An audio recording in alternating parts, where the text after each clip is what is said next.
ओम स्वस्ति श्री गणेभ्यो नमः। अयं सरस्वत्यै नमः। ओम नमो भगवते रुद्राय। आप समस्त शिव साधकों को प्रणाम। मैं पंडित गिरीशानंद शास्त्री आप सभी को प्रेम भरी ओम नमो भगवते रुद्राय। भगवान शिव का महापवित्रकारी, महाकल्याणकारी, समस्त मनोकामनाओं को परिपूर्ण करने वाला व्रत प्रदोष व्रत ज्येष्ठ शुक्ल पक्ष में हमें प्रदोष व्रत 8 जून को प्राप्त हो रहा है, जिस दिन स्वाति नक्षत्र का अपने आप में अद्भुत संयोग है और रविवार है।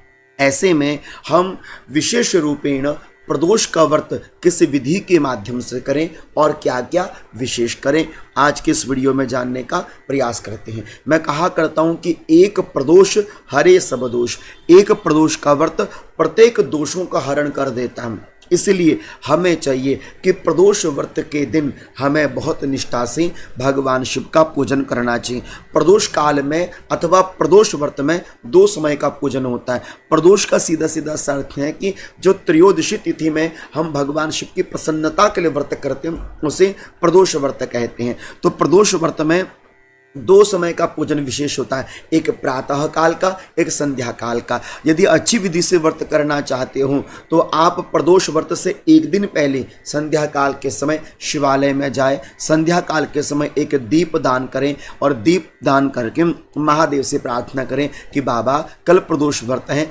आपके द्वार पर आकर आपका पूजन करूंगी, आप मेरी पूजा को सफल कीजिएगा। इस तरह से प्रार्थना भी करके आ सकते हैं आप।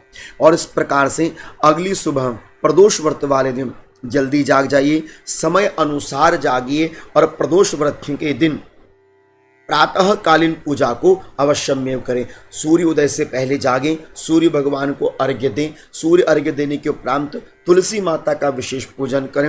उसके तदुपरांत अपने घर में जो देवी देवता हैं उनका पूजन करके, अब यदि आप शिवालय जा सकते हैं तो शिवालय में जाइए, ना जा पाए तो घर के ही शिवलिंग में आप पूजन कीजिएगा। तो शिवालय में आपने जाना चाहिए और शिवालय में जाकर आपने महादेव का दिव्याति दिव्य पूजन करना चाहिए। संध्या काल के समय भी आपने पूजन सेम प्रोसेस से करना है और प्रातः काल के समय भी करना है। तो संध्या काल के समय आपने विशेष क्या करना है, प्रातः काल के पूजा में क्या क्या विशेष सामग्री आपको चाहिए तो मैं आपको यहाँ पर दे दूँ कि आपने प्रदोष काल में जो प्रातः कालीन जो सामग्री होगी उसमें आपने जैसे भस्म चंदन रख लेनी चाहिए, 11 बिल्वपत्र, 11 दुर्वादल, 11 साबुत अक्षत रख लीजिएगा, 11 तिल के दाने, 11 जौ के दाने और जल का पात्र हो उसमें आपने काले तिल डाल देने चाहिए। और आपने 2 मिट्टी के दिए रखने हैं, 2 लंबी बाती, तिल का तेल, दूध हो गाय का कच्चा।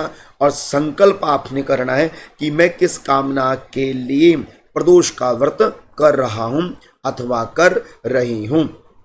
तो इस संकल्प को और इन सामग्रियों को लेकर आप शिवालय में जाएं, दक्षिण में बैठें, उत्तर की ओर मुख करें अपना और बड़ी प्रेम से भगवान शिव को प्रणाम करें। संकल्प अपने मन में ले, मैं क्यों कर रही हूँ।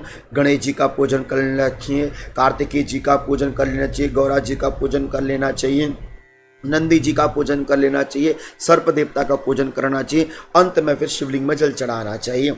शिव जी पर जल और काला तिल चढ़ाइए, गाय का कच्चा दूध प्रदोष व्रत में अवश्यमेव चढ़ाना चाहिए। इस तरह से अपना यह पूजन संपूर्ण कीजिए और 21 या 11 जो आपने सामग्रियां बना के रखी हैं वह समस्त सामग्री एक एक करते हुए ओम नमो भगवते रुद्राय, ओम नमो भगवते रुद्राय आदि मंत्र पढ़ते हुए आपने सामग्री भगवान शिव पर अर्पित करने की है। उसके तदुपरांत आपके पास दूर्वा हो, गाय दूर्वा आप दल आपने भगवान शिव पर अर्पित करना ही आपको पता ही है।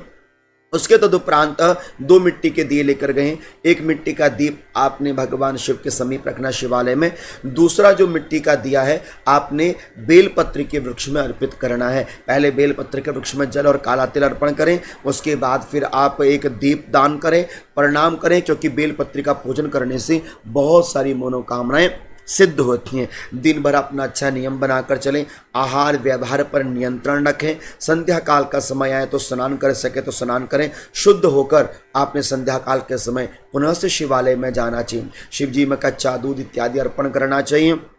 और महादेव पर आपने संपूर्ण सामग्री अर्पित करनी चाहिए। संध्या काल के सामग्री में मैं आपको दे देता हूँ, जैसे वही प्रातः काल की तरह 11 जौ, 11 तिल, 11 साबुत चावल, 11 दुर्वा, 11 बिल्वपत्र आदि आपने अर्पित करनी चाहिए। और दूध, दही, घी, शहद, शक्कर, पंचामृत आदि से निर्मित आपने पंचामृत निर्माण करना चाहिए। इस तरह से 5 मिट्टी के दिए, 5 लंबी वाली बाती और तिल का तेल आपने रख लेना चाहिए। इस तरह से आप यह संपूर्ण सामग्री को लेकर शिवालय में जा सकते हैं। तो यह संपूर्ण सामग्री लेकर जाएं। ओम नमो भगवते रुद्राय मंत्र के द्वारा आपने भगवान शिव का संपूर्ण पूजन करना चाहिए।